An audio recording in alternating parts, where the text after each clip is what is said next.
back with comedian David Boyle, and I'm quitting alcohol.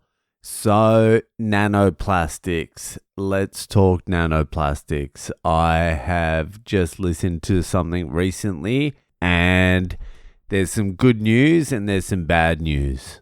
Good news, you don't have to worry about them because your body's already filled with them and you can't get rid of them. Bad news. Bad news is it's virtually impossible to avoid them, and you're going to be getting more. You're going to be getting more microplastics. That's the last thing I needed. Like, there's nothing they can do about the nanoplastics in your body. They don't even know what they're really doing either. They're disrupting endocrine fucking whatever. I don't know. They're giving cunts dementia early, but here's the problem. It could be also anything else as well. Your smartphone, the sun, pollution, chemtrails, uranium enrichment, who knows? All you need to know is you're dead. You're fucking dead. I was listening, what was it? Fucking Tim Ferriss and Rhonda, what was her name? Rhonda Patrick or something. Tim Ferriss, by the way, I've listened to Tim Ferriss loads over the years. Whenever I get a spark of motivation, I'll be like, all right, let's listen to Tim Ferriss. And he's good, whatever, but Jesus Christ, he attempts at least 150 jokes per episode. He's always trying to make a funny comment, put in a side remark, tell a joke. He's always doing something. And I think he's done maybe 1,000 episodes of his podcast, and they're like maybe an hour to 3 hours long.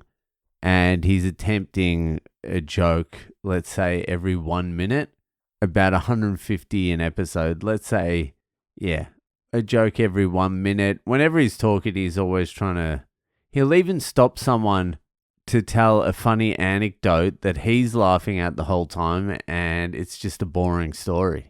So we're talking thousands upon thousands of jokes over the journey, and I've never heard him land one.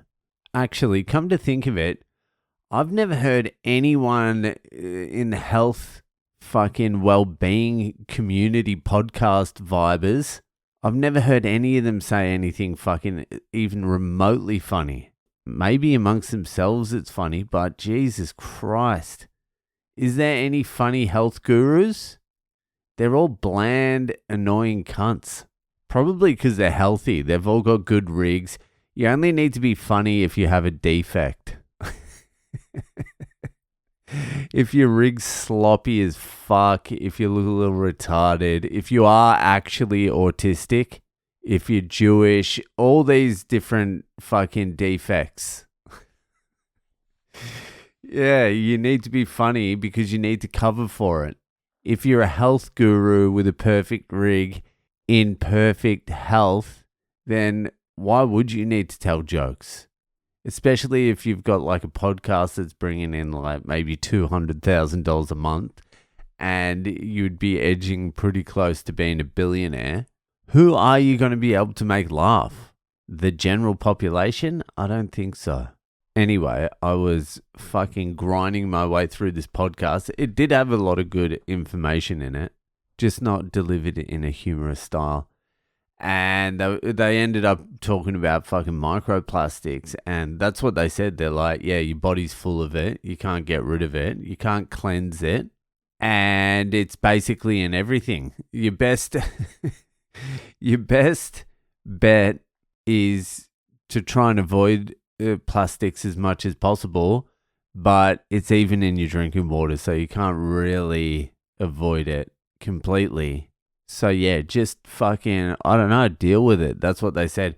But they're like, the couple of the things that have the most nanoplastics in it are, and this is where I was pretty concerned. And actually, ever since listening to that episode about a day and a half ago, I've started getting these weird heart palpitations.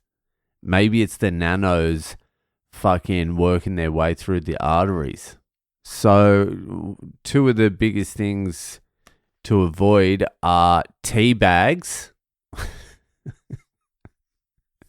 Fucking tea bags, which I'm downing like about 10 a day. 10 tea bags just full of nanoplastics just fucking dipped in there.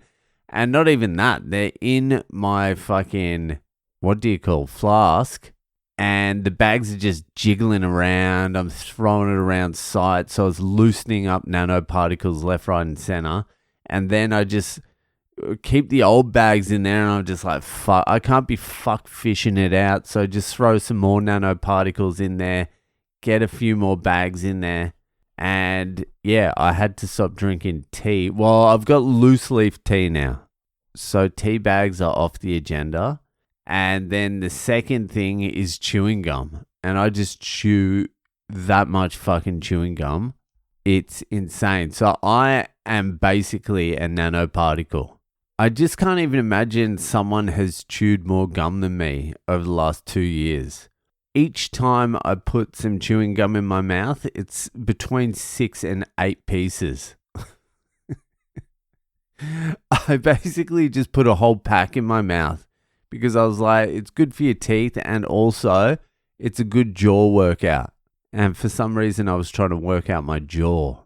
But then also I was getting addicted to the fucking sugar-free gum. I was mostly chewing fucking xylitol gum, which was good. But now that's off the agenda as well. So I don't know. I don't know what you meant to do. How bad are these for you? Are we all sentenced to death now? Are we going to die because we bought like a stone iron frying pan off one of those infomercials and was like, oh, is it actually made out of stone? What's this new stone coating they've got? And then when it got delivered, it's just the same old Teflon and you're using a fucking steel fucking utensil on it. And it's scraping off all the Teflon and just going straight into your fucking steak in your arteries. Are we sentenced to death because of that?